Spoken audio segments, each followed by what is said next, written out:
দীর্ঘ ৫ মাসের বেশি সময় ধরে ফিলিস্তিনের অবরুদ্ধ গাজা উপত্যকায় নির্বিচারে হামলার সঙ্গে অবরোধ আরোপ করে রেখেছে ইসরায়েল।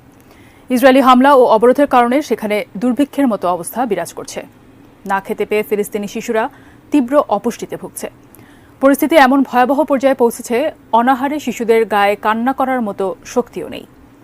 জাতিসংঘের শিশু বিষয়ক সংস্থা ইউনিসেফ এমন ভয়াবহ তথ্য জানিয়েছে। বিস্তারিত মোহাম্মদ সোহাগ বিশ্বাসের রিপোর্টে।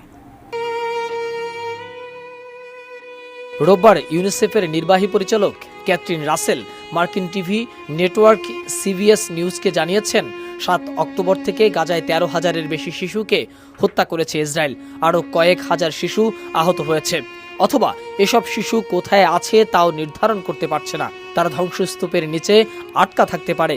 আমরা বিশ্বের অন্য কোনো সংখ্যাতে শিশুদের এত মৃত্যুর হার দেখিনি। তিনি বলছেন, আমি শিশুদের ওয়ার্ডে ছিলাম, তারা মারাত্মক রক্ত স্বল্পতাজনিত অপুষ্টিতে ভুগছে, অথচ পুরো ওয়ার্ড একেবারে নীরব, কারণ শিশুদের গায়ে কান্না করার মতো শক্তি নেই। রাসেল আরও বলেন, ২০ লাখের বেশি ফিলিস্তিনি দুর্ভিক্ষের শিকার হয়েছে, কিন্তু ইসরায়েলের গণহত্যা যুদ্ধের কারণে গাজায় ত্রাণবাহী ট্রাক বড় ধরনের আমলাতান্ত্রিক চ্যালেঞ্জের মুখে পড়েছে। এর আগে গত শনিবার অধিকৃত ফিলিস্তিনি ভূখণ্ডে জাতিসংঘের প্রধান ত্রাণ সহায়তা বিষয়ক সংস্থা UNRW জানিয়েছে, গাজা উপত্যকার উত্তরাঞ্চলে শিশুদের মধ্যে দ্রুত তীব্র অপুষ্টি ছড়িয়ে পড়েছে। বর্তমানে উত্তর গাজায় ২ বছরের কম বয়সী প্রতি ৩ জন শিশুর মধ্যে ২ জন তীব্র অপুষ্টিতে ভুগছে। UNRW বলছে, গাজায় শিশুদের মধ্যে অপুষ্টি দ্রুত ছড়িয়ে পড়েছে এবং সেটি নজিরবিহীন পর্যায়ে পৌঁছেছে। এমনকি অনাহার ও অপুষ্টিতে ভুগে বিভিন্ন হাসপাতাল থেকে শিশুদের মৃত্যুর খবর আসছে। I just want to be a doctor or anything to help my people. I can't. I'm just a kid.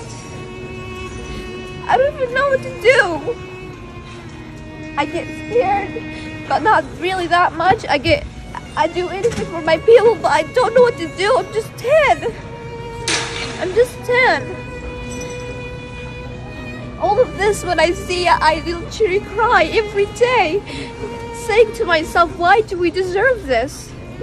What did we do to this?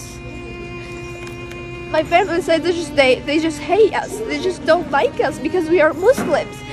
Why does Muslims act for you like that? You see all of the kids around me? They're just kids. Why wouldn't you just send a missile to them and kill them? It's not fair. ফিলিস্তিনের অবরুদ্ধ গাজা